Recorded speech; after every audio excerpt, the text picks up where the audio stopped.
Good afternoon, everyone, and welcome. To start, I just wanted to share a saying from my CM Queen from Hokaminam School, Eustastanat Mandy Jones. Carry and hold Hokaminam close to the heart and be strong enough to use it. So with that in mind, I squail Iquanas Ilamnama, Tanaquail, Siamna Siatyet, Siamna Swalqua, Siamna Squalene. Antapa, Hatlo, Ben Martman, Tanus, Sinithanak, Naswish, Tanusanak, Diamond, North Oyster. Good afternoon, it's good to see everyone today. Respected friends, family, and elders, my name is Ben Martman. I am from the Diamond, North Oyster, and I will be chairing today's Electoral Area Services Committee meeting. And I'd like to start by recognizing that we have some alternate directors here. So Director Champ for Director Acton, yeah. Director next to me here, Director Salmon for Director Segal, and alternate director, is it all? Oh, we have a couple on screen actually. Director Abbott and Director Morrison. Did I miss anybody? All right, thanks very much. Just a reminder, if you have electronics, which I think we all do, if you can put them on mute. And with that, I'd like to start the meeting with a land acknowledgement. I would like to recognize on behalf of this Electoral Area Services Committee that the CVRD is on the unceded territories of the Kwotson, Malahat, Sabasit, Halat, Penelakut, Staminis, Laakson, Pakwachin, Didadat, and Pachidat nations, whose people have walked gently here for thousands of years. Sorry, I will go away from the mic. And in keeping with that, I'd like to add a couple of Hokaminam words into our use today. One is thiquam, which means please, and the other is quum, which means strong. And if you add stuck on the end of it, it means make strong. So thiquam, quum, stuck. Can everybody say that? Thiquam, quum, stuck. I'm not hearing many. We're not starting until we get this going. Thiquam, quum, stuck. That's including out there in the gallery. Thiquam, quum, stuck, which means make strong. And for this, in our engagement today, make strong or good decisions. So from my perspective, I just want to share that because of the work that staff does, the information we get from you in the gallery, from the public, and the directors taking the time to read everything that makes it all work together. So having said all of that and taking up 5 minutes of your precious time, Ms. Boyd, will you lead us off? Thank you, Chair. We have the approval of the agenda. We would like to move R6 up to R1, and so it'd be a motion to approve the agenda as amended. So moved, seconded, all in favor? Any opposed? Motion carried. Moving to number 2, adoption of the minutes. Electoral Area Services Committee meeting of May 15th, 2024. That the minutes of the Electoral Area Services Committee meeting of May 15th, 2024 be adopted. Thank you. Any errors or omissions from the minutes? So I have a motion to approve the minutes. Seconded. Any discussion? None. All in favor? Opposed? None opposed, carried. 3, business arising from the minutes. We don't have any. We'll move to the public input period. The public input period is to offer the public an opportunity to comment on the agenda item before the committee considers the item. The public input period procedure policy allows for an allotment of 15 minutes where the speaker is welcome to comment on any items on the agenda up to a maximum of 3 minutes. This excludes items that are or have been subject to a public hearing. The speaker should comment in a polite, calm, and courteous manner using respectful language, civility, and decorum. So is there anyone that would like to have anything to say about any of the items on the agenda today? Please just approach the mic.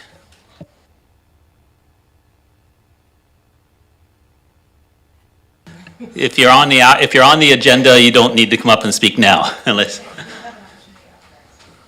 Yeah. So seeing no public input, Ms. Boyd. Thank you, Chair. We have no delegations and no correspondence, we do have correspondence, C1, grant and aid request, Electoral Area B, Shawnigan Lake, Cobble Hill Event Society, that it be recommended to the board that a grant and aid, Electoral Area B, Shawnigan Lake, in the amount of $1,000 be provided to the Cobble Hill Event Society to support Music in the Park 2024. And I have a mover and a seconder. All in favor? Any opposed? None opposed? Motion carried. Thank you. C2, grant and aid request, Electoral Area C, Cobble Hill, regarding Shawnigan Cobble Hill Farmers Institute and Agricultural Society, that it be recommended to the board that a grant and aid, Electoral Area C, Cobble Hill, in the amount of $1,000 be provided to the Shawnigan Cobble Hill Farmers Institute and Agriculture Society to assist in staging the 115th Cobble Hill Fair. Do I have a mover? Yes. And a seconder? All in favor? Any opposed? Unopposed? All is carried. Thank you. Grant and aid request to Electoral C, Cobble Hill, regarding Francis Kelsey Secondary School, that it be recommended to the board that a grant and aid, Electoral Area C, Cobble Hill, in the amount of $1,000 be provided to the Francis Kelsey Secondary School for a $1,000 bursary to be split equally between 5 2024 graduating students that reside in Electoral Area C, Cobble Hill, to support their future education and training. Motion to move that, seconded. All in favor? Any opposed? None opposed? Carried. Thank you. Grant and aid request to Electoral Area D, Cowichan Bay, Cobble Hill Event Society, that it be recommended to the board that a grant and aid, Electoral Area D, Cowichan Bay, in the amount of $750 be provided to the Cobble Hill Event Society to support Music in the Park 2024. I have a motion to accept that and seconded. Any discussion? No discussion. All in favor? Thank Any you. opposed? Sorry. None opposed. Motion carried. Jumping ahead there. I got to get in the groove. Grant and aid request, Electoral Area D, Cowichan Bay, Francis Kelsey Secondary School. That it be recommended to the board that a grant and aid, Electoral Area D, Cowichan Bay, in the amount of $750 be provided to the Francis Kelsey Secondary School for a $750 bursary for a 2024 graduating student that resides in Electoral Area D, Cowichan Bay, to support their future education or training. Mover of the motion and seconded. Second by here. Any discussion? No discussion. All in favor? Any opposed? None opposed. Carried. Grant and aid request, Electoral Area E, Cowichan Station, Satlam, Glenora, regarding Cobble Hill Event Society, that it be recommended to the board that a grant and aid, Electoral Area E, Cowichan Station, Satlam, Glenora, in the amount of $300 be provided to the Cobble Hill Event Society to support Music in the Park 2024. I have a mover and a seconder. Any discussion? No discussion. All in favor? Any opposed? None opposed. Carried. Thank you. Grant and aid request, Electoral Area E, Cowichan Station, Satlam, Glenora, regarding Duncan Chamber of Commerce, that it be recommended to the board that a grant and aid, Electoral Area E, Cowichan Station, Satlam, and Glenora, in the amount of $1,500 be provided to the Duncan Chamber of Commerce to support the Cowichan Regional Visitor Center 2024. Do we have a mover and a seconder? Any discussion? No discussion. All in favor? Any opposed? None opposed. Carried.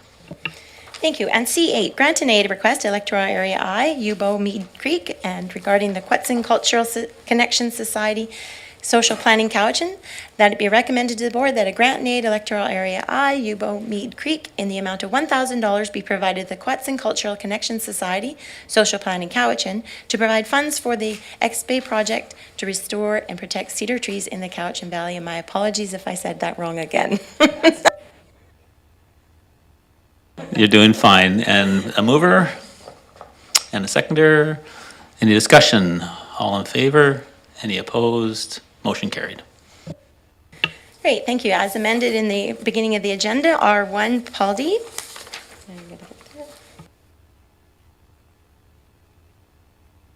So we're going to call R6 or call it R1? What, R6? R6. Okay, thanks.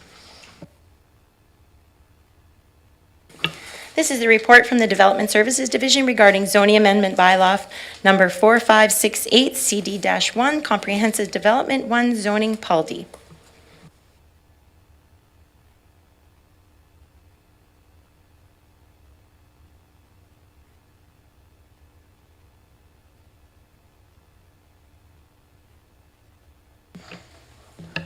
Ms. Pressman, thank you. Thank you. So this report and proposed bylaw amendment are for the comprehensive development zone in the Paldi area. This map here shows the multiple properties that are part of the zone and the parcel areas of each of those. And then also the location in Area F in relation to the other electoral area and municipal boundaries. We can go to the next slide. So this current zone was adopted through a rezoning application several years ago, and also several covenants for community amenities were entered into at that time with the property owners at that time and CVRD. And those amenity requirements still apply. What's noted in the report and the key purpose for bringing forward this proposed amendment is the current structure of the zone allocates 500 units of residential development within that zone, but doesn't specify the location of the permitted residential development or the distribution of the density. And so in the current zone, it's stated that that will be developed through a development permit. If you could advance to the next slide. Sorry, the one after that. At that time that the zoning was adopted, an OCP amendment was also adopted that included this development permit area specific to this area, and included these the distribution of uses in that area. So the orange on this map is higher density, pink is commercial, and then yellow is lower density, and then the proposed park and green space and trail dedications are also the general areas are shown that were anticipated at that time. But in the absence of clear regulation or map within the current zone, and under the current ownership with 3 different property owners for the various properties, it's been difficult to determine how to allocate the density. And each of the property owners, as noted in the report, are at different stages of approvals for their development. There has been recently a conditional water license issued by the province that has a number of conditions before the water can actually be used, including that the system would need to be turned over to the CVRD and the license as well. There needs to be a monitoring plan adopted as well, approved by the province. And the CVRD staff had, as well as Cowichan Tribes, had input in the structure of this water license. I also included in the attachments to the report the set of conditions that were approved by the board last summer prior to consideration of any service area establishment. If you could advance to the next slide. So I just included in the attachments and showing here the some of the plans for the various parcels. This focuses on the Elkridge, although it does show some of the other properties. This was the plan that was attached to a development permit that was issued to Elkridge in 2021 for some preliminary site preparations, along with a riparian assessment that was included in that. But additional development permits and approvals are required before the subdivision and development can proceed. It's a little bit hard to make out at this level up on the board, but there is a red outline kind of in the lower right of the development area showing the first phase, which is mainly single-family residential. At that point, there was anticipated that some commercial and mixed-use development would be included in the southeast corner of the Elkridge parcel adjacent to Paldy Road. And more recently, there's been a revision to their subdivision layout, which shows that those lots that are currently shown in orange in the lower right would be single-family residential. The next slide. The Mayo parcel on the east side of Paldy Road, the Mayos are proposing to develop individually serviced lots not connected to community water or sewer. So in that case, because of that, the parcel areas are much larger, over 1 hectare, some up to over 2 hectares. As you can see, the development is constrained by the water courses and wetlands that are present on the site, and this level of detail wasn't known at the time of the rezoning.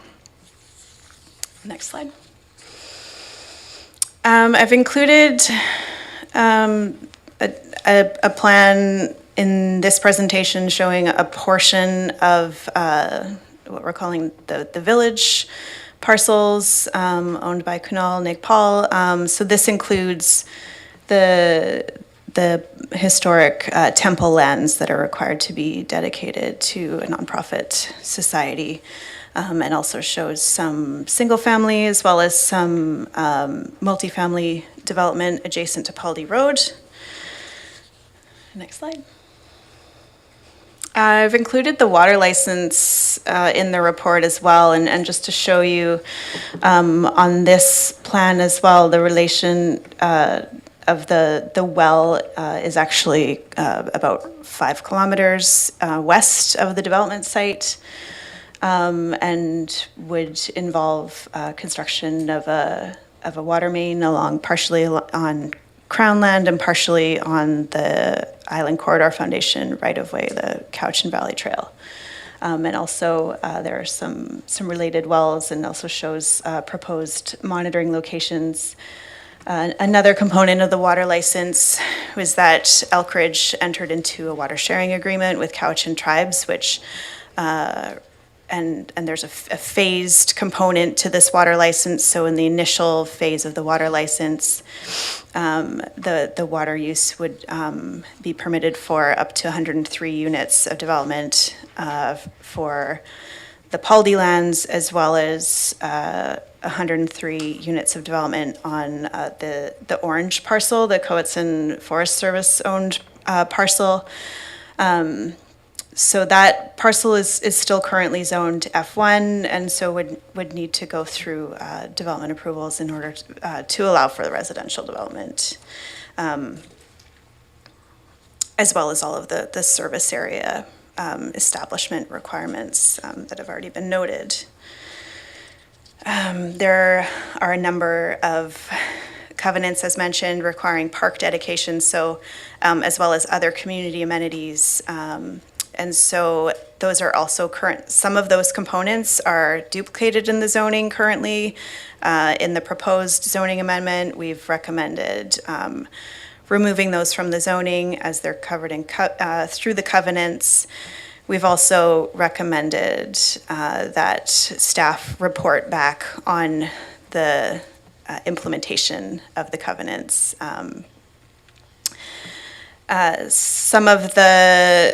So currently in the current zone, the commercial uses are allowed anywhere. The recommendation in the bylaw amendment is to allow those on the Elkridge parcel because that's where we've seen them proposed to date. Institutional and public uses permitted on all parcels. And then the main change is the residential uses. So allocating the currently 13 proposed parcels to the Mayo property, and then distributing the remaining 487 residential units by parcel area for each parcel on the Elkridge and Village sites. We've also recommended some reductions to the minimum parcel size from the current zoning. And so I just also wanted to mention the property owners were notified, I believe back in January, that we would be bringing forward a zoning amendment bylaw and given the opportunity to provide a joint proposal agreed upon by all three that could be considered in the bylaw amendment. In the absence of that, because we did not receive that, we've drafted this and recommended referrals to external agencies, including First Nations and the areas E and F APCs. And like I mentioned, reporting back on the implementation of the existing covenants, because it is quite complicated with having the three different development sites, essentially, and being at various stages of their development. So we'd like to provide a separate report on that. And all three developers or property owners are here in the room and wish to make a statement as well after I've addressed any questions of the board. So if you could drop your screen. Yeah. And any questions for staff?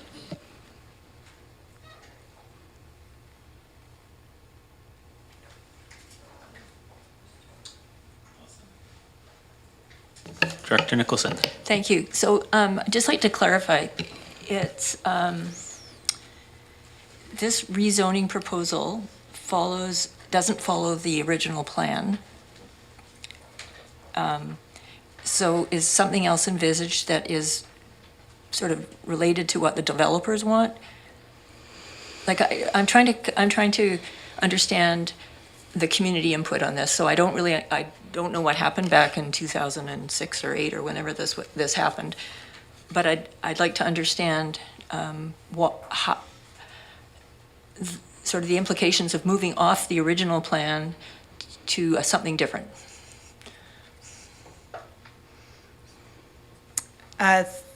Through the chair to Director Nicholson. This is one of the reasons why we're recommending referrals at this point, but as you saw,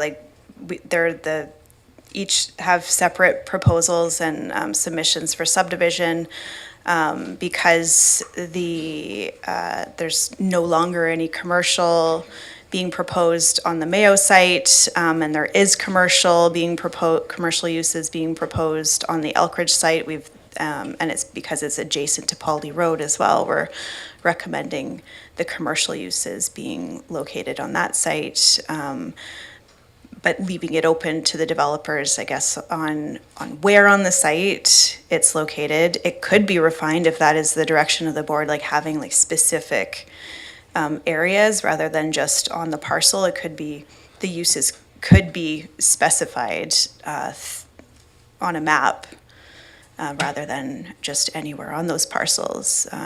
But we're presenting this for discussion and feedback at this point. Ms. Champ? Director Champ? Oh.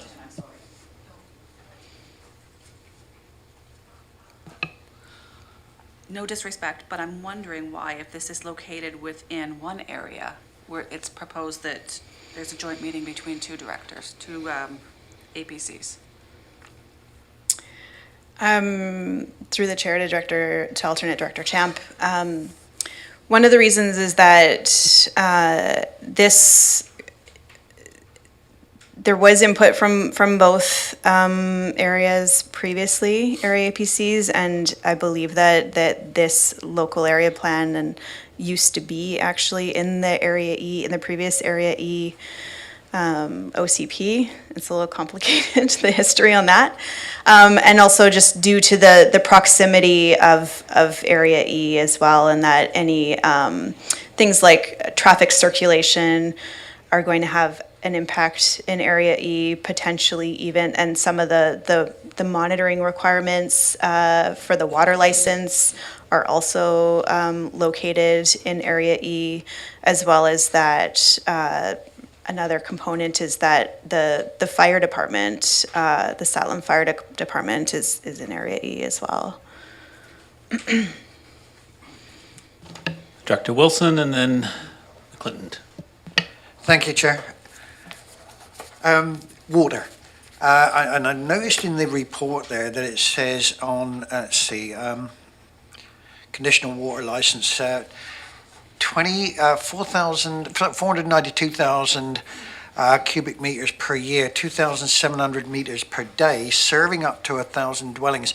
That works out to roughly 20 to 27 cubic meters per day per dwelling, which, if my math is correct, is 1 cubic meter is a ton. It's an awful lot of water for one dwelling.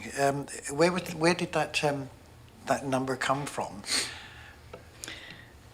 Through the chair to Director Wilson, I'm not extremely familiar with water volumes, but part of this also is it does allow for some commercial use. Yeah, that's separate there, plus commercial use, up to 100,000 square feet. We've gone from metric to feet. I don't dispute the numbers by any means, and it says there will be no negative effects to surface water or groundwater resources. I'm just wondering why such a high number, 27 tons a day would be per dwelling, would be allowed. Unfortunately, the engineer for Elkridge who worked on this water license isn't here right now, but so I'm not sure about the volumes, but I do want to point out that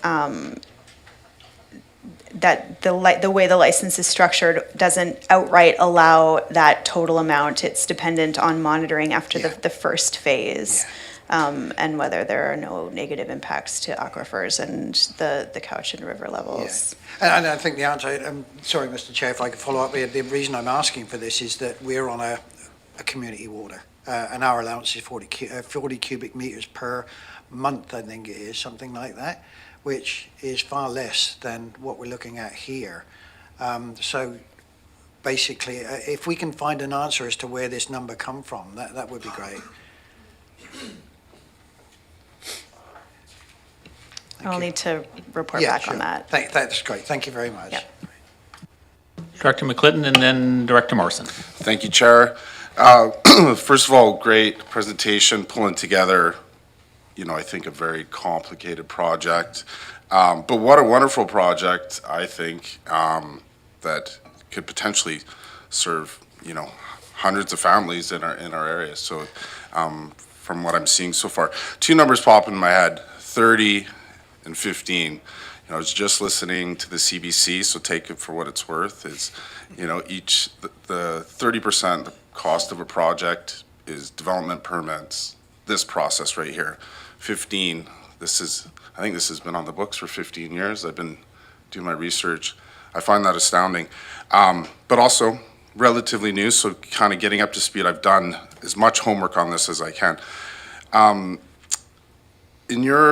So I have two questions. First question, this is one part I didn't look back on. Our last meeting, we came and we met and we sent it away. I thought we sent for referrals at that time. Can you clarify the last meeting we had discussing this? Or was that not? No, never mind. You know what, I'm gonna take that back. Okay. I already know. All right. That's okay. Apologies for that. Where's in your estimation, where's the hold up been? Has it been at the board table? Has it been non-consensus around the developers? Where are we at right now? And what's been the hold up?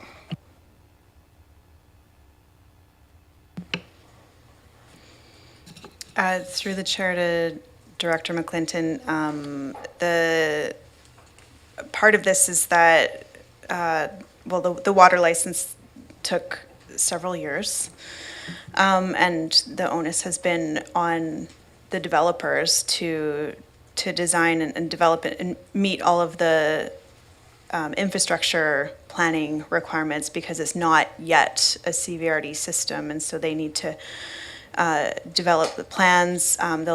We still don't have an infrastructure transfer agreement. All of those things, all of the infrastructure planning is incumbent on them to provide. There's some other things as well.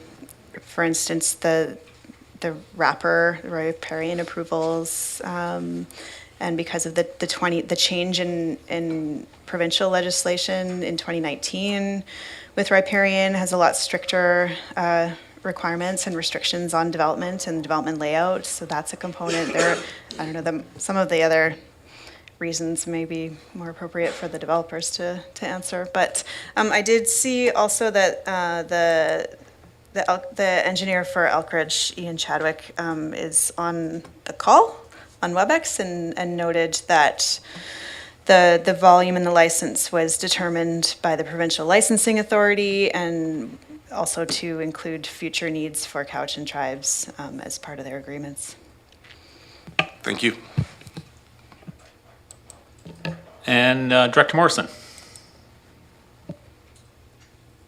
Thank you, Mr. Chair. I'm really kind of distressed with the technical issues that are going on. I'm noting in the chat that there are other participants in this meeting that are experiencing absolutely atrocious audio quality.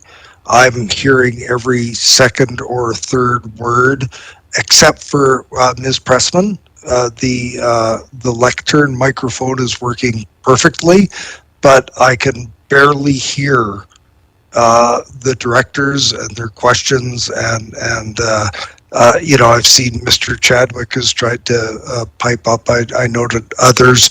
I think also to Director Abbott is experiencing the same issues that I am. So the struggle that I have is I absolutely want to see this proceed. I am not at all happy with point number 2 in the staff recommendation. I know that we still have to hear from the applicants, and I want to hear from them as well.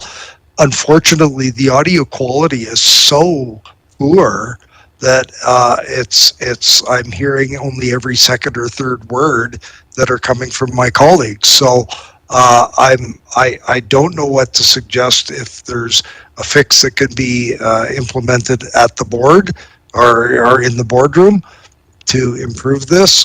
If it's going to continue with this poor technical quality, I'm likely going to recommend that this be referred to the next meeting when the director for the area, myself, can be in attendance. But at this point, I would almost ask if there's a possibility for our IT staff to attempt to address this issue, because this is incredibly difficult to follow the discussion.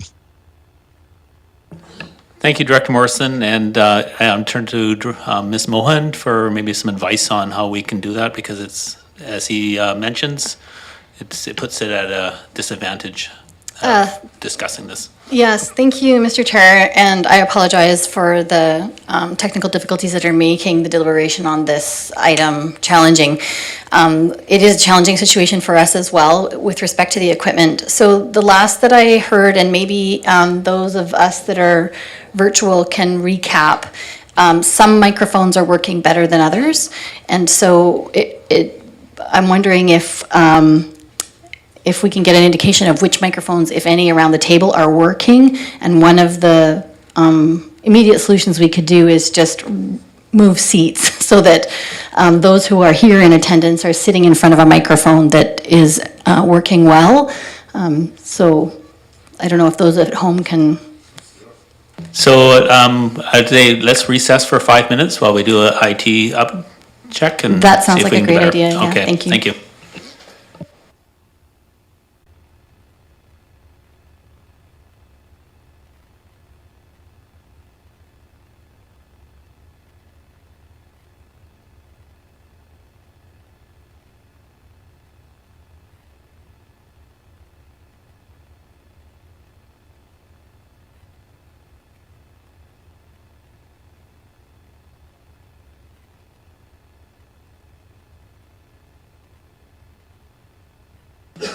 Thank you, and thank you everyone for their patience.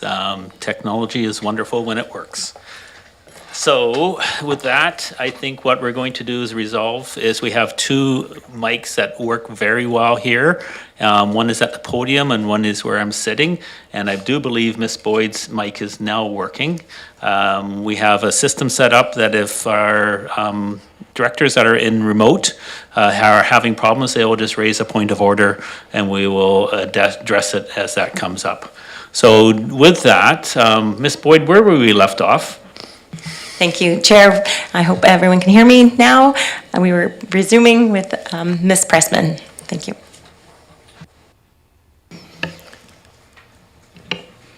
Chair, I'm not sure if there were any outstanding questions for me, but Ms. Thompson is here in the room now.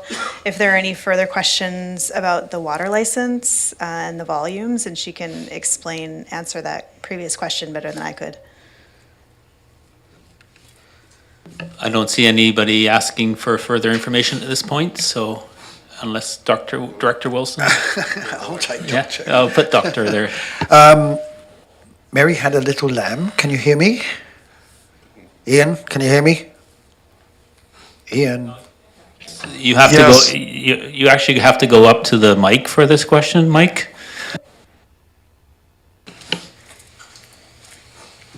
Yeah, I had a very quick conversation with outside there, and it was one of the other things that came up. This is something, the conversation we had should be something that the rest of the directors should hear as well.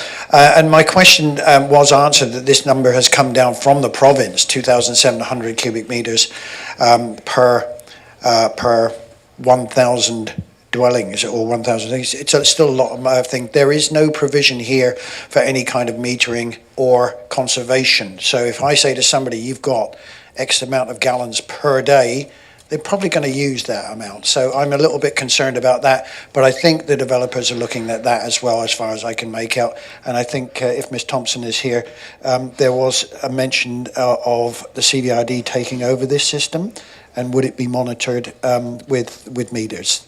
Thank you. Over to Ms. Thompson, thank you. Thank you very much. If I may, I just wanted to add that the water license provides the annual total diversion of 492,750 cubic meters per year, and that 2,700 meter cube per day is a maximum day number. So in no one day should you exceed that amount, but if you were to actually average the 492,000 per year, it's more like 1,300 cubes a day. So that 2,700 cubic meters per day is a max day number, like one instant in time, you shall not ever exceed that number at any instant. And secondly, yes, this development does have in its zoning requirements that it is a community water and sewer system by the CVRD. So the system would be metered and follow the same restrictions and conservation programs that the rest of the CVRD water systems do. Thank you very much. Thank you. I think any other questions to staff? Director Nicholson. Thank you. I have another question for Vanessa, Ms. Thompson. There. So the water license is a conditional water license. There's no assurance that there will be water approved after phase 1. So my question is, the CVRD will be taking on a water system. Is there any liability or issues for us if we take on a water system that then is not ever developed to its full potential that we had expected?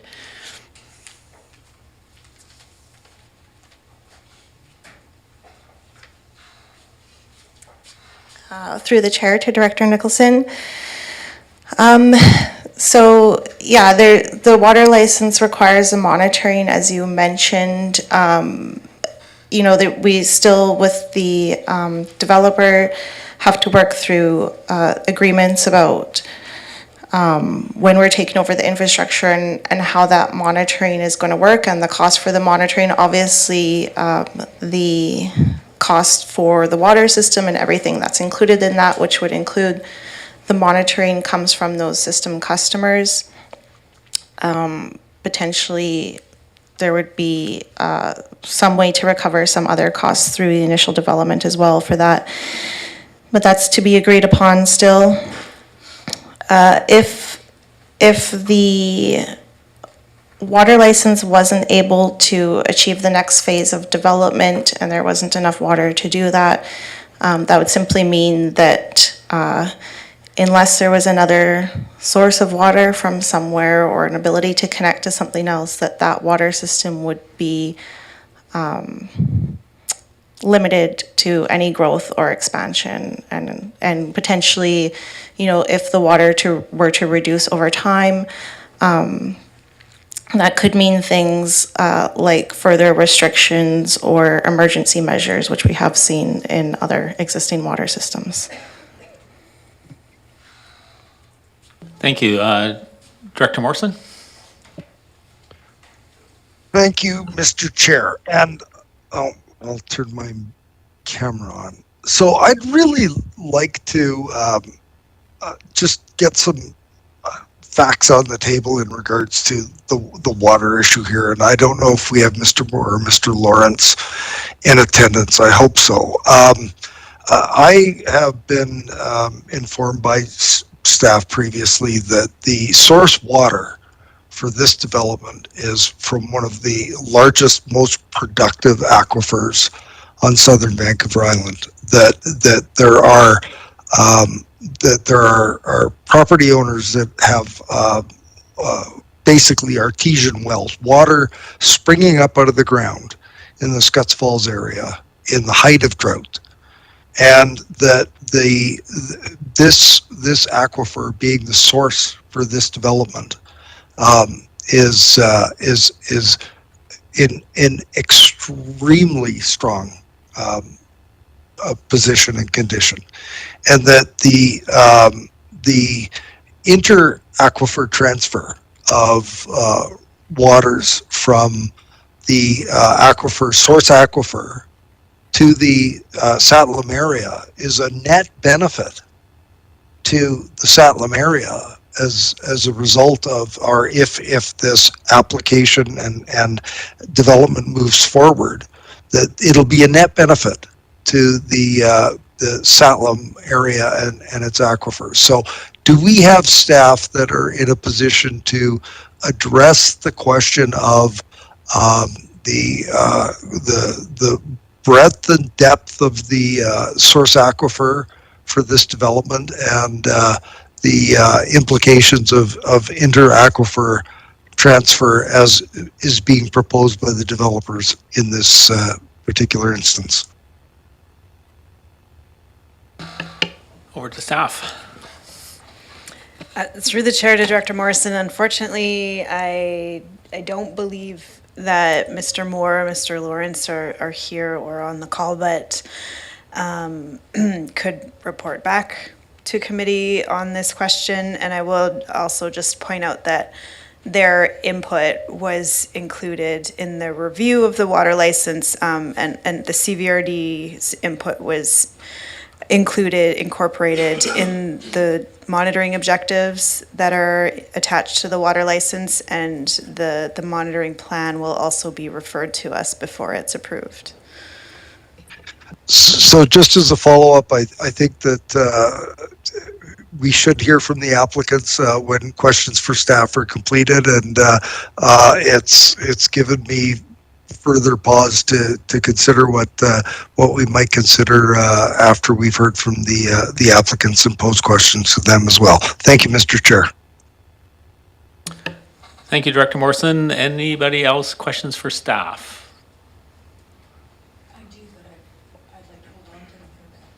Okay, because the next step is to ask the applicants if they have anything that they would like to say. I'm not sure if there's a particular order. Do we have to go by some seniority?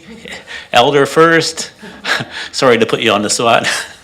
Thank you. And you just announce who you are and which parcel you may own.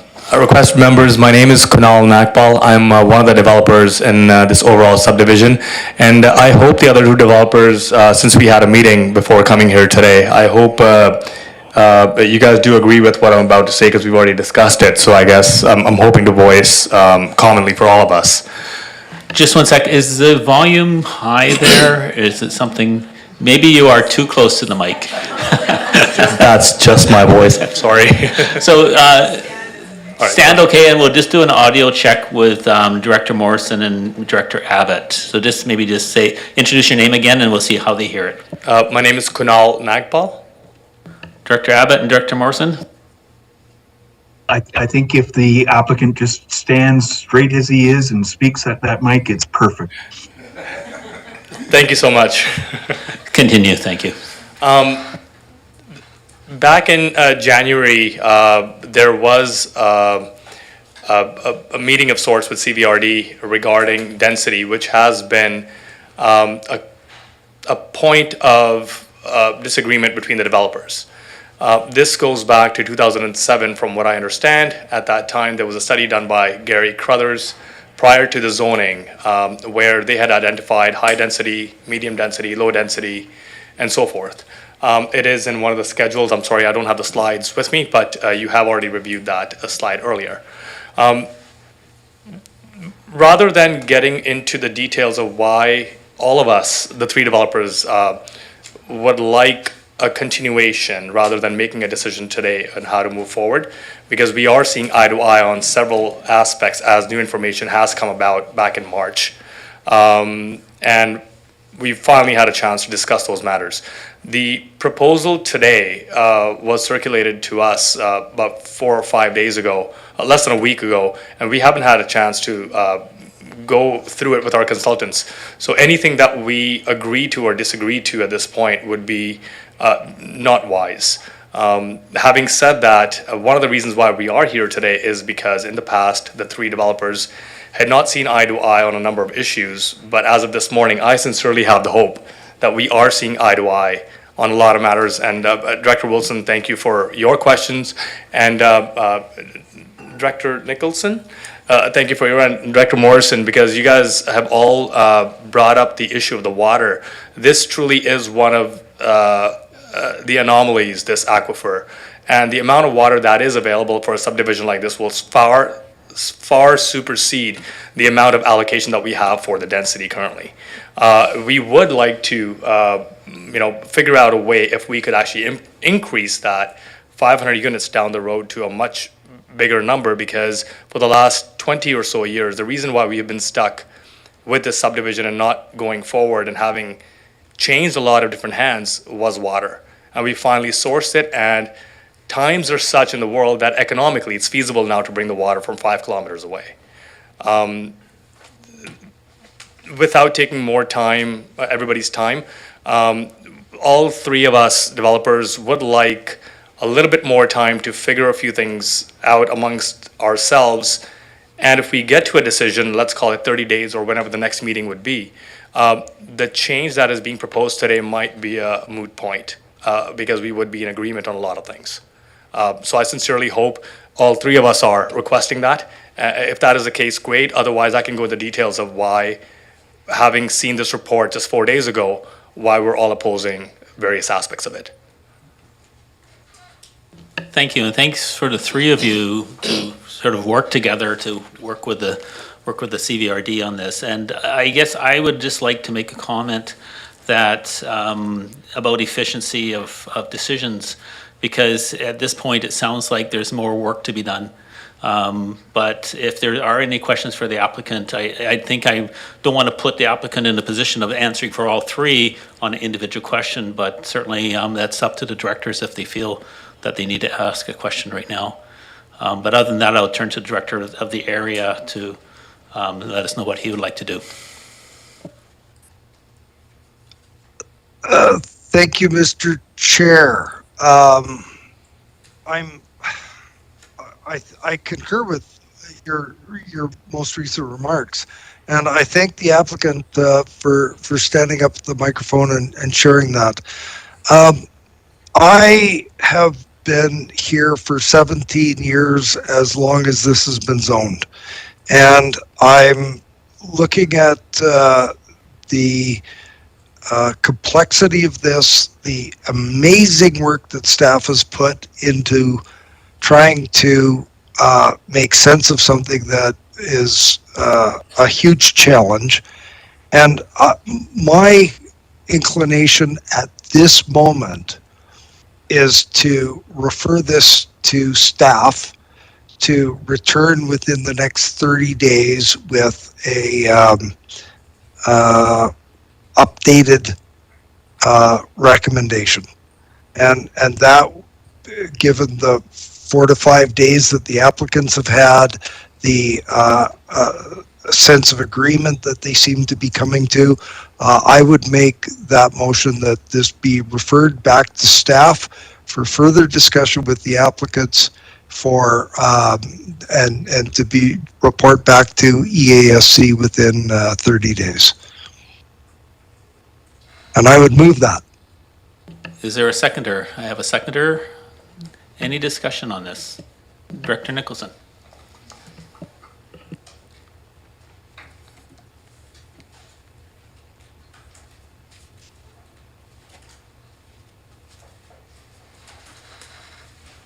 So she's just making her way to the podium.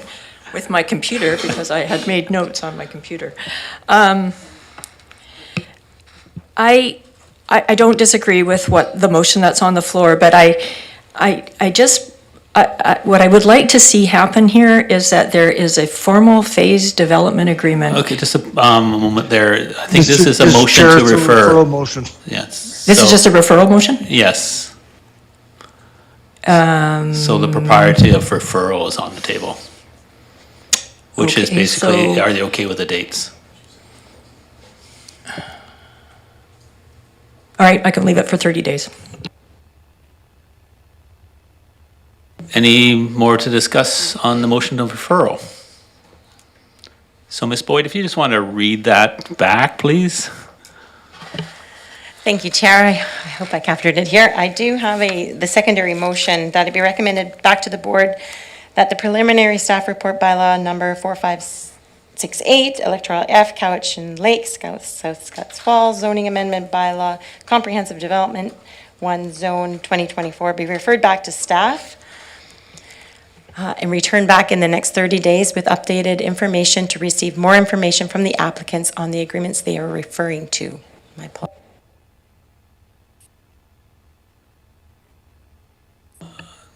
So whose camera is on? Sorry?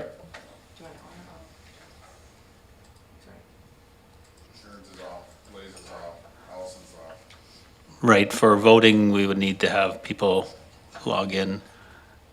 I see a question on Director Nicholson's face. No, I just would like,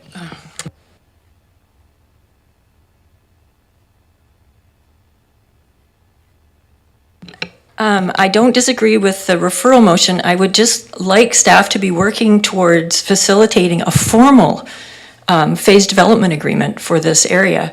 Because, yeah, I think we really need to have this written in stone or else things aren't going to progress at all. And as you were speaking, I was seeing nodding behind you from the applicants. So I think staff was at its direction anyways, but this is a referral motion at this time. So unless there's any other discussions on the propriety of referral, call vote, all in favor? Any opposed? None opposed? Motion carried. Ms. Boyd, we are 1 hour into this, and I'm feeling that there's people waiting patiently in the gallery, but I'll go to Ms. Director Nicholson, and then maybe we'll take 5 minutes.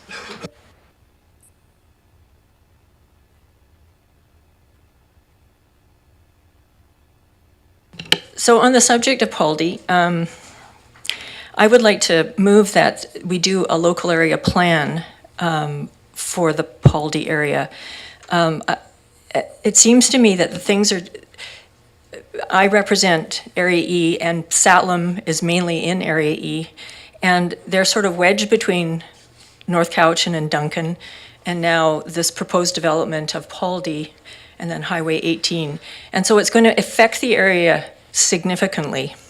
And I know that the Paldy Comprehensive Development Zone was identified as a local area plan area in our MOCP, but it has been kind of sort of nested in with Honeymoon Bay and Missachi Lake, which I think it really deserves.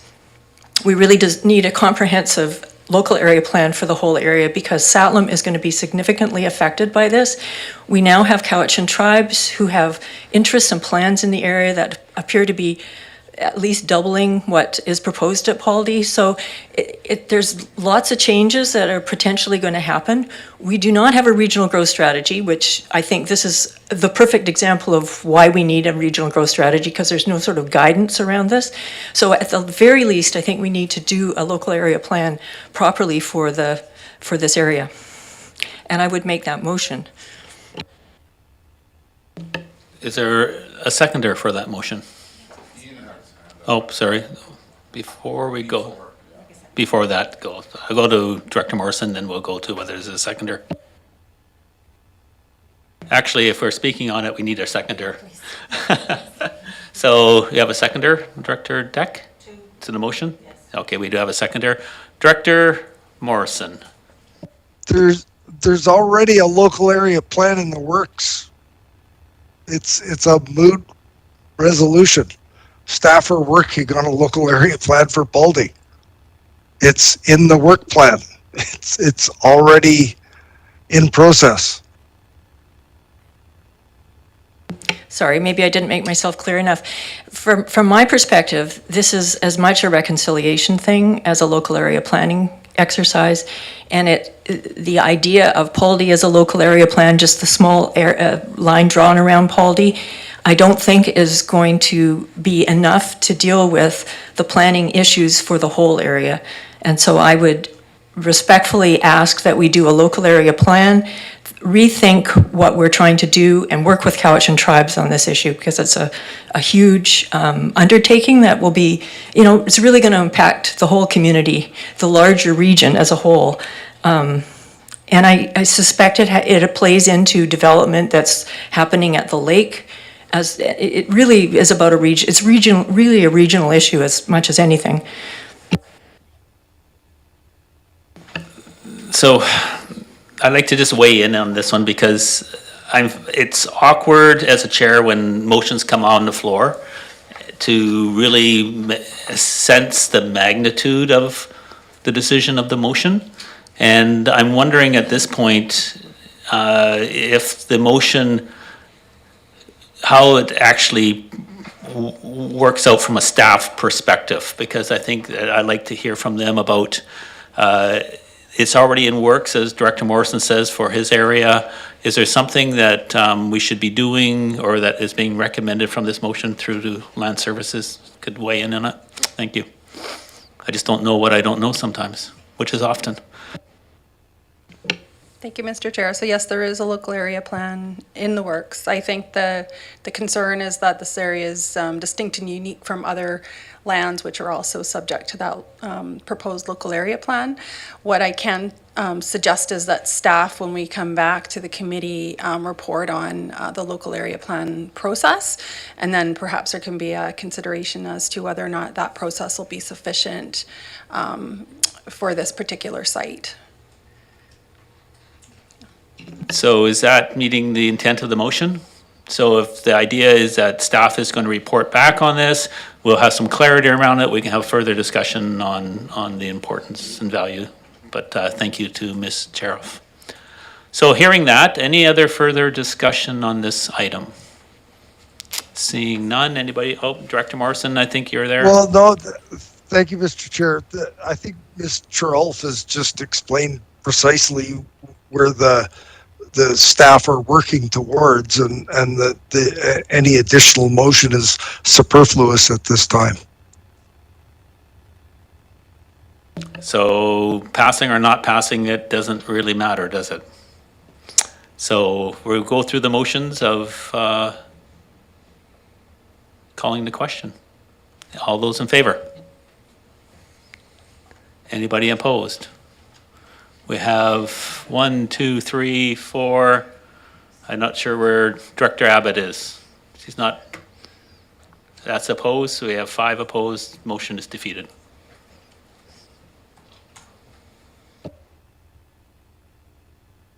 That being the case, we're now at 2:40. 2:45, we'll recess to 2:45.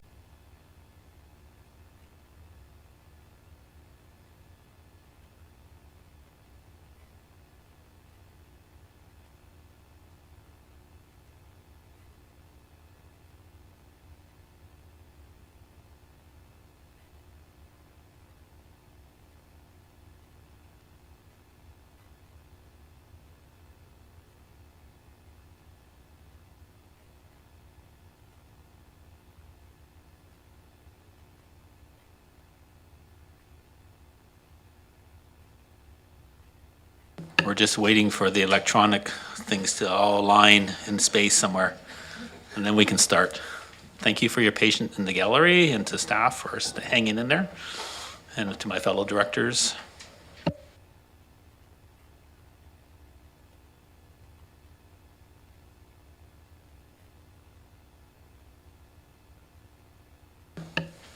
Thank you, staff, and call the meeting back to order at 2:48.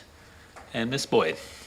Thank you, Chair. We're moving to R1, report from the Development Services Division regarding application DVP 24C01, 1090 Braithwaite Drive, PID 002-821-869. Thank you, and Ms. Woods has the presentation. I do. Hello. I am here to present DVP 24C01, as the slide would suggest, and it is a request to vary section 4.51 of the South Cowichan zoning bylaw. Subject property is located at 1090 Braithwaite Drive in a residential neighborhood comprised of mostly 1 and 2 hectare parcels. Property is currently developed with an existing single detached dwelling and 2 accessory buildings. In 2021, the applicants applied to the Ministry of Transportation and Infrastructure for a 2-lot subdivision to subdivide the property with essentially in half. And the subdivision request has since been sent to the CVRD for referral. When staff were reviewing the subdivision application, we noted that the proposed layout would actually sever the existing 89.6 meter squared storage garage from the parcel that contains the principal building, and the storage garage is located on proposed lot B in front of you here, outlined in red. As this would actually create a nonconformity with section 4.51 of the zoning bylaw, which essentially requires accessory buildings over 25 meters squared to be situated on the parcel containing the principal building, a variance is being requested to increase the permitted floor area from 25 meters squared to 89.6 meters squared for the existing storage garage and in order for the subdivision to proceed. Just as an aside, if this variance is approved, it isn't an outright approval of subdivision. There are still additional steps for subdivision to go through in order for it to be approved through MODI. And next slide, please. And based on the information outlined in the staff report, it's the opinion of staff that the requested variance is not going to significantly undermine the intent of section 4.51 of the South Cowichan zoning bylaw. Therefore, we recommend option 1, which is before you. Thank you, Ms. Woods. Any questions for staff?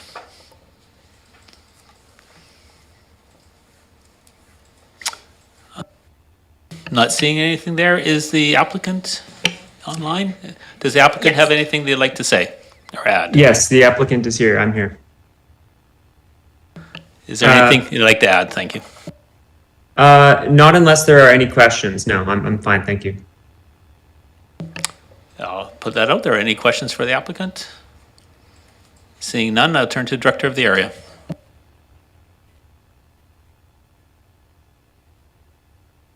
Thank you, Chair. I'd like to move the recommendation, if I have a seconder. And I have a seconder, Jesse McClinton, Director McClinton. Thank you. Any discussion on the motion? Or actually, I have the motion read, please, Ms. Boyd. Thank you, Chair. The recommendation that it be recommended to the board that the development variance permit number DVP 24C01 1090 Braithwaite Drive, PID 002821869, to increase the permitted gross floor areas from 25 meters square to 89.6 meters square for an accessory storage building located on a parcel without an established principal building be issued. Any discussion? Seeing none, all those in favor? Any opposed? None opposed, motion carried. And thank you, staff and the applicant, for weaving through this for us. Thank you. Thank you. Thank you very much, committee. Ms. Boyd. Thank you, Chair. R2, report from the Development Services Division regarding application number RZ 23B02 2171 Wildflower Road, PID 025-002392. Thank you. And Ms. Buckham, you have a presentation? Thank you, and to the first slide, please.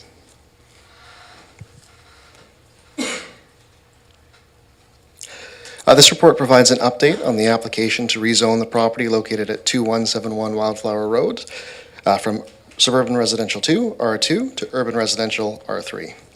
Next slide, please. The property is located in Electoral Area B with road frontage on Wildflower Road, as shown on the screen in front of you. And next slide, please.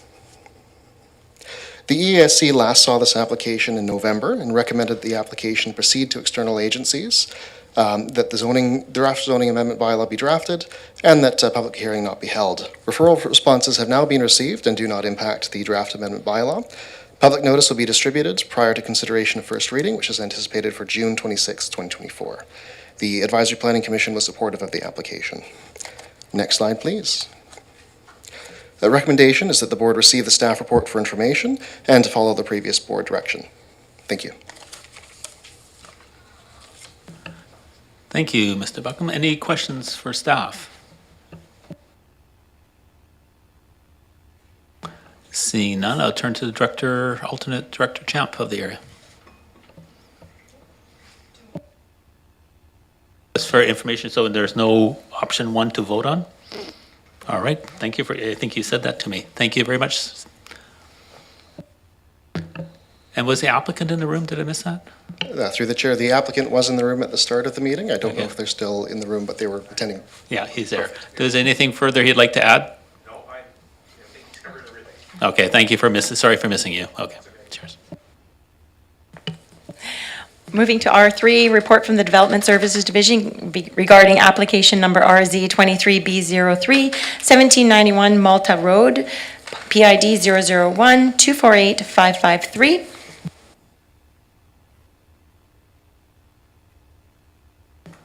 You're still here. Thank you, Still Mr. Buckham. I'll turn to you for presentation. And to the first slide, please. This application is to rezone the property at 1791 Malta Road from Suburban Residential 2, R2, to Urban Residential, R3. The owners hope to pursue a 7-lot subdivision with a minimum lot size of 0.2 hectares. Next slide, please. The property is located in Electoral Area B with road frontage on Malta and Royce Road. Next slide, please. The key components of the application are to rezone the parcel from R2 to R3, to amend the OCP by redesignating the property from Village Suburban Residential to Village Residential, and to expand the Shawnigan Village Waterworks service system and extend a community water line to the end of the property at Malta Road and Royce Road. If serviced by community water, 3 lots could be achieved under the existing zone, and if the rezoning is approved, 7 lots would be achieved, presuming that water is in place. Both the existing zone and proposed zone require a minimum lot size of 1 hectare if there's no community water service. Next slide, please. This application was referred to internal divisions and preliminary comments have been received. CVRD Utilities has noted that there's no guarantee that the properties will be added to the service area and cannot comment on any capacity allocation before the establishment of a service. If the properties are not serviced by the Shawnigan Village water system, no further subdivision would be permitted regardless of the outcome of the rezoning. Some additional information is detailed in the staff reports on page 5, which includes matters like requiring a Type 3 septic system as encouraged by Environmental Services. Next slide, please. The recommendation is that the application be referred to external agencies and First Nations for comment, and that following receipt of the staff reports, that it be returned to the EASC following the receipt of a report regarding the natural environment, and at that point then be referred to the Advisory Planning Commission and Advisory Parks Commission. Thank you, and if you can lower the slide. I can see everybody, and any questions for staff on this? Anybody online? Not seeing anything. Is the applicant wanting to say anything? No, thank you. All right. So in that case, I'll turn to the alternate director this time. I got it right this time. Go ahead. You moved it, and if I have a seconder? Any discussion? Or actually, let's read the motion and then have a discussion. Thank you. Sure. Thank you, Chair. That it be recommended to the board that application number RZ 23B03, 1791 Malta Road, PID 001-248-553 be referred to the following external agencies and First Nations: Ministry of Transportation and Infrastructure, Ministry of Land, Water and Resources Stewardship, Water Authorizations, Water Licensing, Ecosystems, Water Sustainability Act, and Fish Habit RAPR. BC Hydro, Ministry of Agriculture, Cowichan Valley School District 79, Shawnigan Lake Volunteer Fire Department, Cowichan Tribes, Liaxin First Nation, Penelicut Tribe, Sayout First Nation, Halalut First Nation, Subasek First Nation, Suminas First Nation, and Malahat Nation. And point 2, that the following receipt of the report relating to natural environment in accordance with the Development Approval Information Bylaw number 4545-2024, the application be referred to the Advisory Planning Commission and Parks Advisory Commission. Thank you, Ms. Boyd. Any discussion on this? Seeing none, all those in favor? Any opposed? None opposed, motion carried. Ms. Boyd. Thank you. R4, report from the Development Services Division regarding application number RZ24E01, 3725 Glenora Road, PID 004-928-105. Thank you, and he's still standing. Still standing. First Mr. slide, Buckham. please.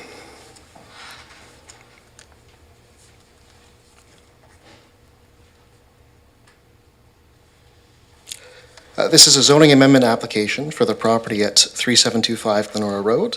This has been made to rezone the property from Parks and Institutional, P1, to Primary Agriculture, A1. Next slide, please. The property is located in Electoral Area E with road frontage on Glenora Road and Elliott Road. Next slide, please. This property is located in the Agricultural Land Reserve, ALR, which is a provincial designation where farm uses are prioritized and non-farm uses are discouraged and or restricted.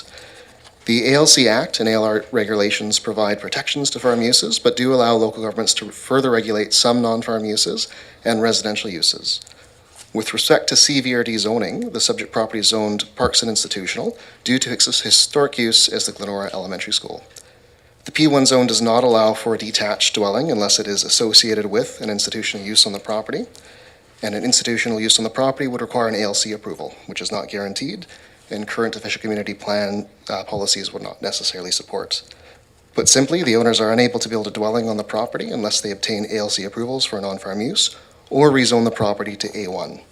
Rezoning the property to A1 is consistent with the surrounding residents and is consistent with the OCP. Next slide, please. The application was referred to internal divisions for preliminary comments, which has been received. Environmental Services has advised that if the rezoning proceeds and the lands are operationalized for agriculture, water would be required for irrigation. The owners have been made aware that when and if agriculture is expanded on the lands, a new groundwater application will be required for any increase in water usage. The lands can be operationalized as agriculture regardless of the rezoning application, as the lands are in the LR. Next slide, please.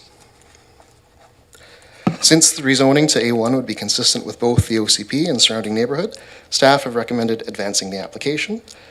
The board may also direct that a public hearing not be held, given that the application is consistent with the OCP. Thank you. Thank you, Mr. Buckham. Any questions for staff? If you want to lower your slide too, please.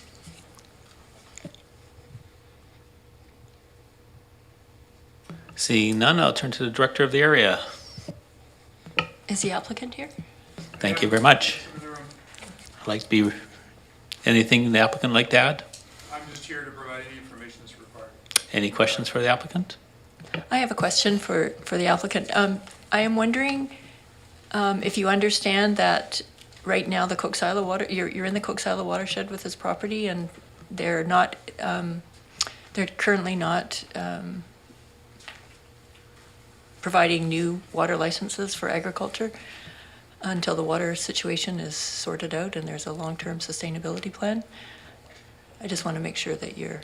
I must clarify, we actually have a water license on the property we applied for earlier. We've had an existing well on the property for many years. We applied for a license in 2022, and we are in the process of that license being approved. And so my understanding, though, is that if you subdivide the property if it's rezoned, you would subdivide? No, we No? have no intention of subdividing Oh, okay. it.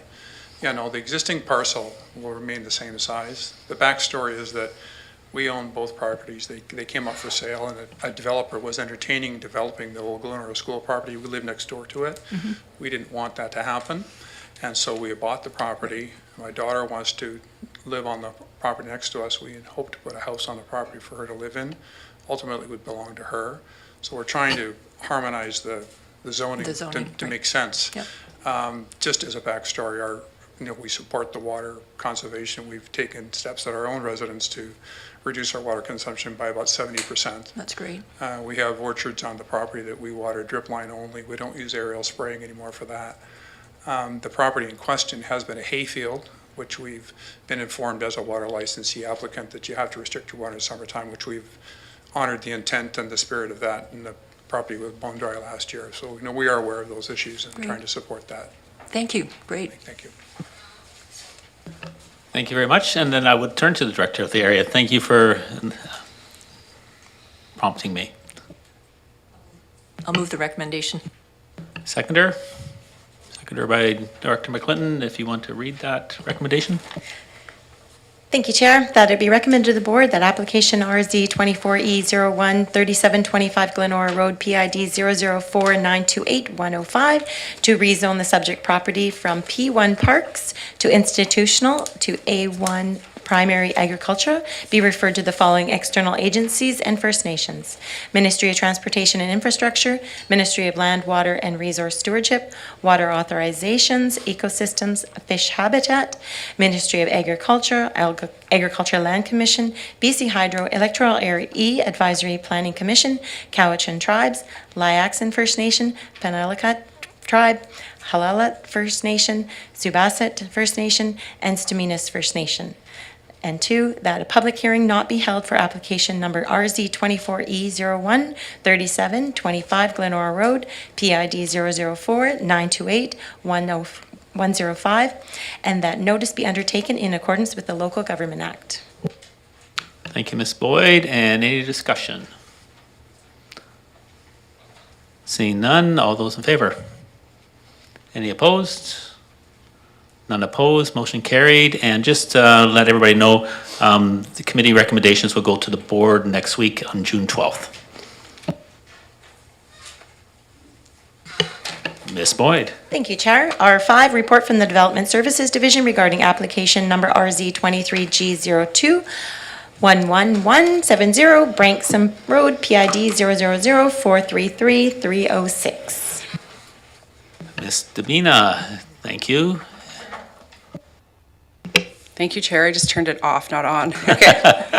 Well, we're a team here. So the application before you proposes to amend the Electoral Area G zoning bylaw to permit a 107 square meter detached suite and to reduce the minimum parcel size for subdivision of the subject property. This application was originally submitted to legalize the detached suite on the property, as the previous zoning bylaw regulations only permitted attached suites. However, since submission, bylaw number 4577 was adopted, which permits either an attached or detached suite in the R2 zone. However, the existing detached suite exceeds the maximum floor area of 85 square meters permitted in the zoning bylaw. Therefore, the size of the existing detached suite still needs to be addressed and has been included as part of this application. Staff consider the detached suite, despite being oversized, to be consistent with the community character and aligns with OCP policies that encourage affordable housing and that support aging in place. So the second part of this application includes a proposal to reduce the minimum parcel size for future subdivision potential. The current minimum parcel size in the R2 zone is 0.4 hectares for parcels served by community water and sewer, or 1 hectare for parcels serviced by community water only, or for parcels not serviced by community water or sewer. So this particular lot would be subject to the 1 hectare minimum parcel size at this time.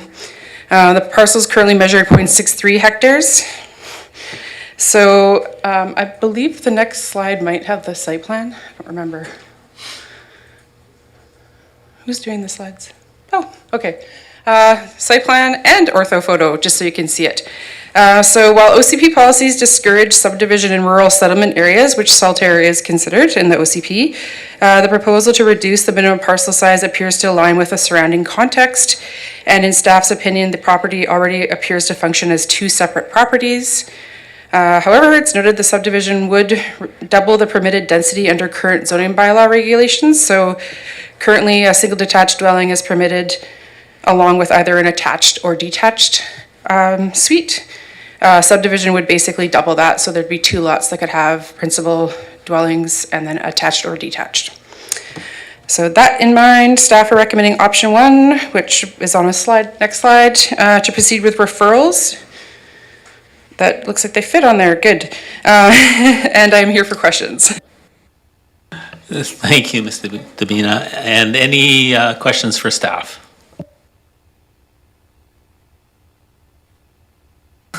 You'll Ms. Deck, or Director Deck, if you have to go up to the podium. Yeah, thank you. And then Director McClinton, you're next.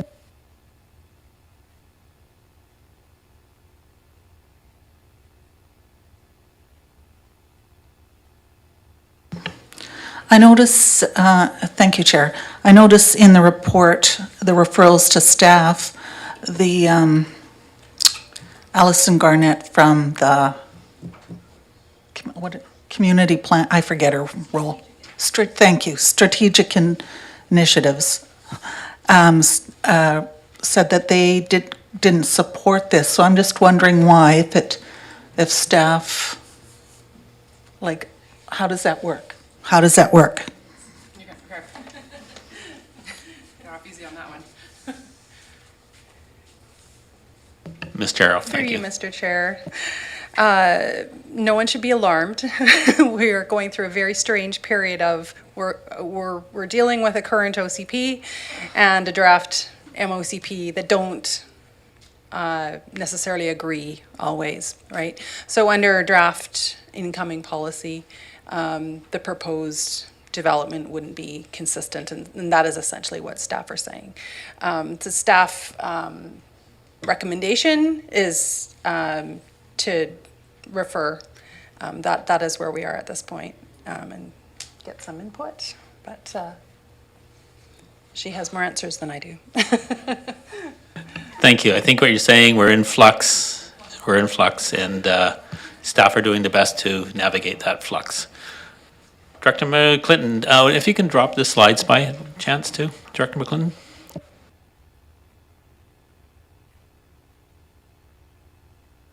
This is very exciting up here. Thank you, Chair. I think you answered my question, but so the different options between, because I know there's an accessory dwelling. It's basically an existing building that's already there, can be refurbished. And so we're recommending sending both things to the APC for referral. That's where we're at right now? Yes. Yeah, okay.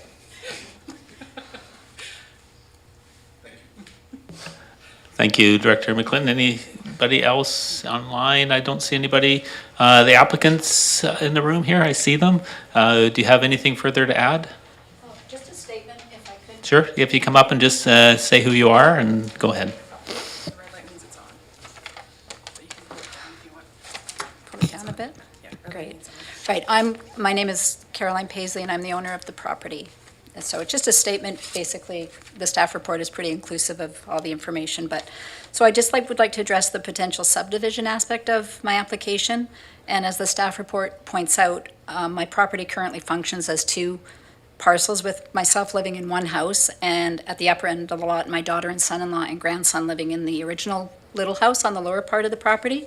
So although we do function as two independent lots, the efforts to maintain the property are collective, obviously, because there's no way I could maintain the property on my own. So without the potential to make the arrangement permanent with my daughter and her family living in the little house, the reality is that I wouldn't be able to maintain the property either physically or financially. My only objective to consider subdivision is to allow me to stay in the home and the community and age in place, obviously, and to provide my daughter and her family the opportunity to secure the purchase of the home that they live in, so that they can raise their family and stay in the community, obviously, that they love. I wouldn't be considering subdivision at all if it were not one of my own children that were living in the home. So basically, the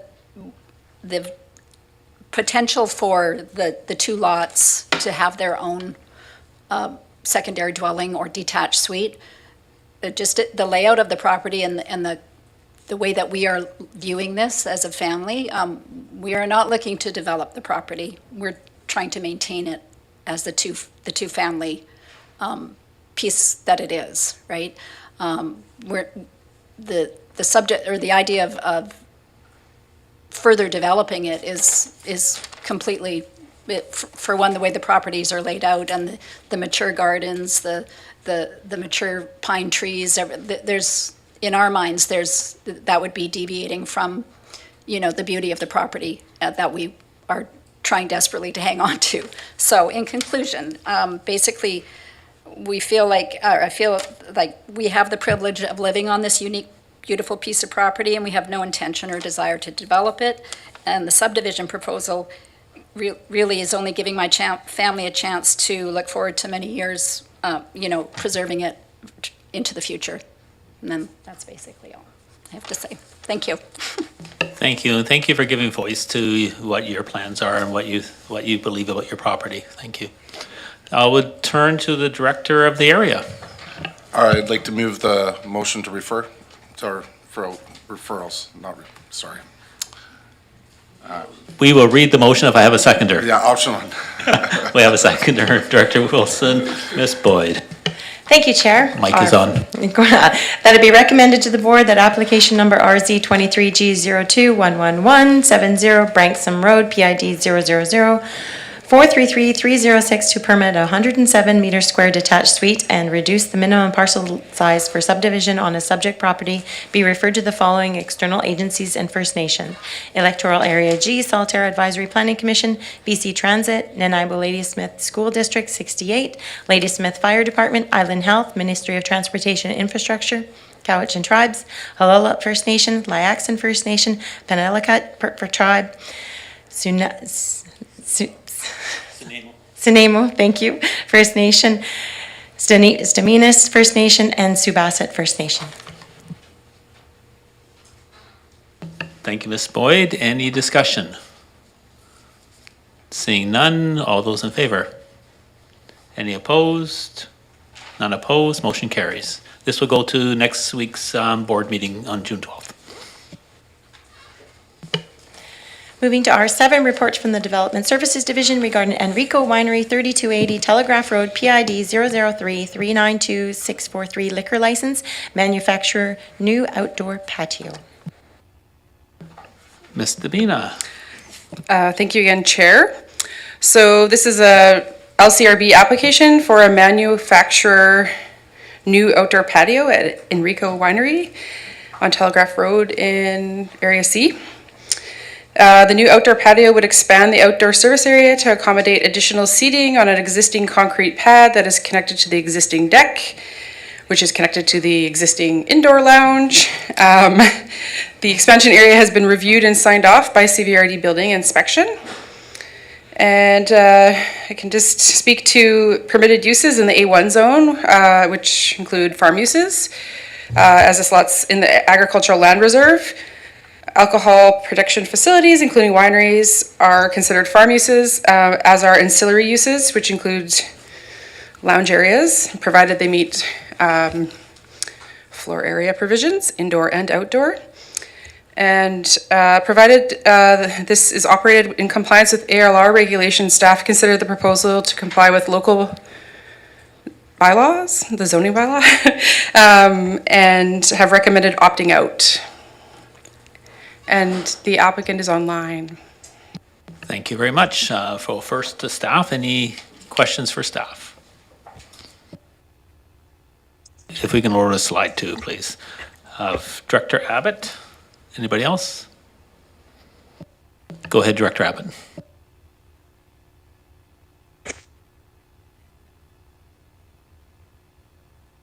Can't hear you. Try again. Back at you. Couldn't hear you, Chair. There you go. Now, can. Ms. W., thank you for the presentation, and I've been counseled that this is an appropriate position for the CVRD to take, and in light of a desire to economize on staff time, allowing the province through the Liquor Cannabis Regulation Branch or the LCRB to manage this proposal, that seems prudent. But from your experience, and possibly the experience of alternate director Salmon, are we satisfied, comforted, assured that the LCRB and the province will adequately and properly canvass and inform neighbors within the immediate, let's say, 100 meters of this proposal, that there is an intention to expand their services at Enrico? Through to staff, and then maybe, I don't think I'll put Director Salmon on the spot yet, soon. Your turn, just kidding. So through the chair to Director Abbott, to be perfectly honest, I have not heard complaints or otherwise of the LCRB's process.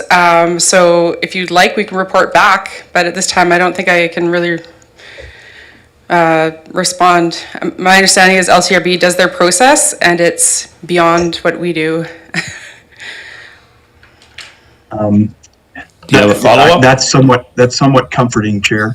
And Ms. W., I just would like to know with some comfort that neighbors will learn about this proposal and it won't just materialize in a couple of months' time with no due information being shared.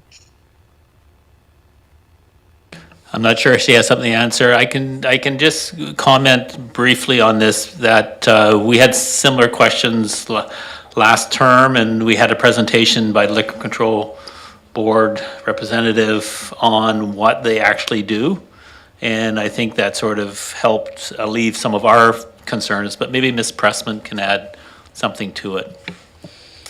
Thank you, Mr. Chair. I can just expand that the staff can share that presentation that was provided from LCRB staff with the current board, just for information on the process that they undergo. I appreciate that. Thank you, Ms. Pressman. Thank you, Chair. Director Salmon and then Director Wilson.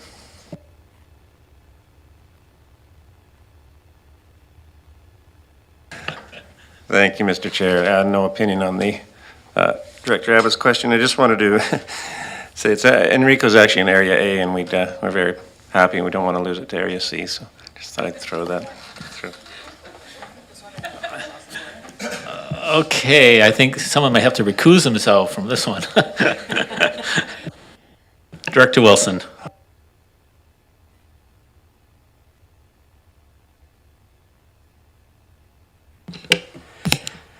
I haven't had a drink for 25 years, but I do like Enrico Wineries. They're a brilliant local company, and the venues that they have there, it's not a rock concert. It's very quiet, it's very relieved, and to be perfectly honest, I don't think there are any properties within 100 meters. So I don't see a problem with this one. Thank you. Any other questions for staff? Is the applicant in the room? And online, does the applicant have anything to add?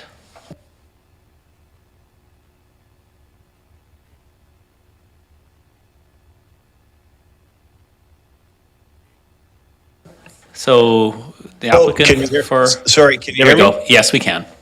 Okay, sorry. Yes, I am online now. Thank you. We've just had discussion with staff on this application and wondering if you had anything to add before we put it to a vote. The area that we're talking about doing is an existing stamped concrete patio, and we were given TESA when COVID came into effect.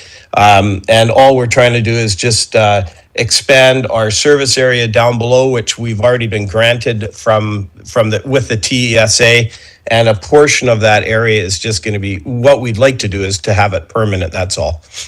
And one of the things that Mr. Abbott brought up was whether or not the neighbors within 100 meters would be notified. And then it was duly pointed that we actually don't have any neighbors anywhere near the 100-meter mark on the property right now. So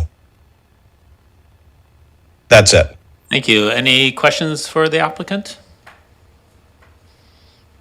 Seeing none, I would turn to the alternate director of the area. I'd like to move the recommendation, please. And do we have a seconder, Director Wilson? Sounds like they're going to work together now. So can you read the motion, please? Thank you, Chair. That it be recommended to the board that the Liquor and Cannabis Regulation Branch be advised that the Cowichan Valley Regional District does not wish to provide comments or recommendations with regard to the manufacturer MFR new outdoor patio application by Enrico Winery located at 3280 Telegraph Road, PID 003392643. Thank you. Any discussion? No discussion on the motion. All those in favor? Any opposed? Director Abbott, can you clarify opposed or for? I am in support. Thank you. Wasn't quite sure of the delay through the video. Thank you. So none opposed, motion carried. Thank you. Moving to R8, report from the Community Planning Division regarding Town of Ladysmith rezoning application 3360-1811 referral. Thank you. Ms. Lejeunesse. Thank you, Chair. Thank you. Today I will be presenting a referral request from the Town of Ladysmith. The CVRD has received a referral request from the Town of Ladysmith, who is in receipt of a rezoning application for 10910 West Down Road. The subject property is located within the town's boundary and is surrounded by industrial zoned parcels, a highway frontage road, and a commercially zoned CVRD parcel.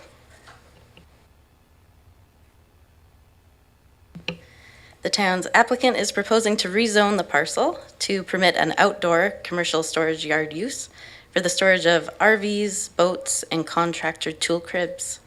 The proposal requires a site-specific amendment to the town's light industrial zone, as currently only indoor commercial storage is permitted.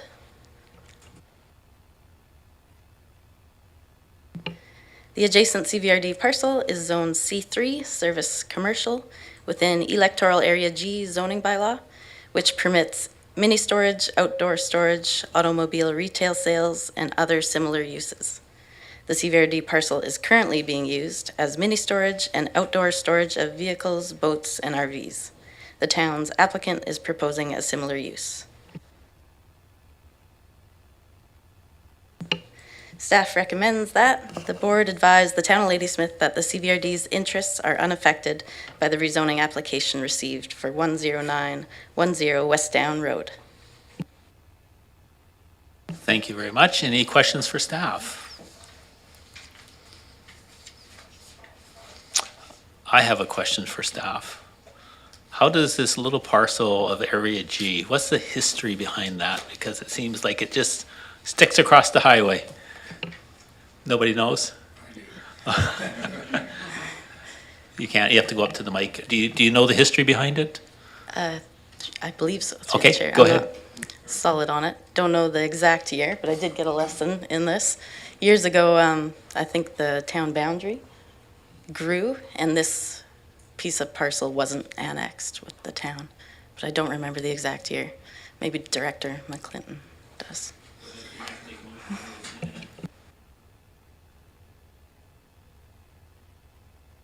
Thank you. And it's La Jeunesse.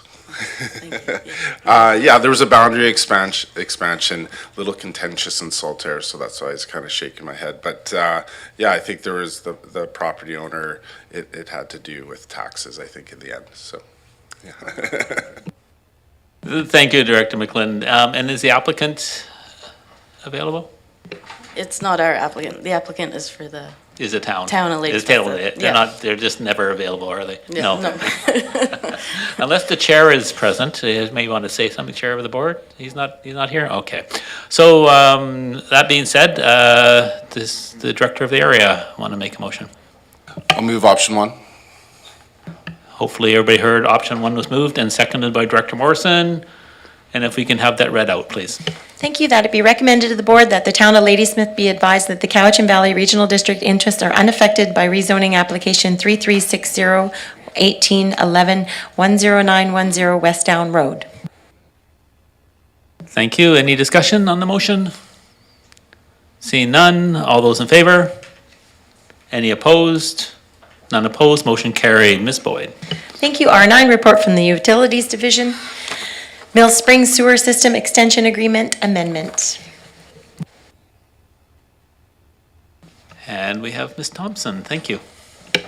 Thank you. This report is just to bring forward an amendment to the previously approved Mill Springs Sewer System Extension Agreement. That agreement had not been ratified, so just as an update, Shell Canada, rather than signing this agreement, they did not want to enter into the partnership arrangement. They want to deal with the CVRD directly, so their connection will be dealt with through an agreement directly with CVRD. So any questions for staff? Director Salmon, share the mic. Thank you. So just to clarify, so the background, it says the board ratified an agreement, but that's not correct? They did not ratify? Yeah, that's correct. I think that's poor wording. I think the board had approved the agreement, but the agreement had not been duly signed by all parties. Follow up. I'm just curious on another question. Vanessa, I'm not sure, but so Shell's wanting 40 units, but Co-op only has 20. Is there any explanation on the difference there? Yeah, so through the chair to Director Salmon, so the number of units is determined based on the use of the site. So Co-op has different use. Shell has, they have the A&W on the site as well as laundromat in addition to the use that the Co-op site has. So just different flows, and I believe they both provided their historical flows as part of assessing those numbers as well. Thank you very much. And I gather there's really no applicant forward here, or? No, there isn't. Okay. So there is no director of the area. So I would just turn to my director next to me. Anybody like to move the motion, and who would second it? Director Wilson moved, Director McClinton seconded. Ms. Boyd. Thank you, Chair. That it be recommended to the board that the Mill Springs Sewer System Extension Agreement Amendment Report be received and approved. Any discussion? Seeing none, all those in favor? Any opposed? None opposed, motion carried. Ms. Boyd. Thank you, Chair. There is no unfinished business and no new business. We're moving to question period. Anyone left in the gallery? There's nobody here for question period. I'd move to closed session that the motion be of the meeting. That the meeting be closed to the public in accordance with the Community Charter, Part 4, Division 3, Section 90, subsections as noted in accordance with each agenda item. CSM1, closed session, Electoral Area Service Committee minutes of May 15th, 2024. CSR1, land acquisition, subsection 1E, and consideration respecting provision of a service for good measure, sub 1K. Do I have a mover? Alternate Director Champ, Director, seconded by Director McClinton. Any discussion? No discussion. All in favor? Any opposed? None opposed? Just hang on a second. Motion carried, but hang on a second and we'll get direction. What do you like us to do?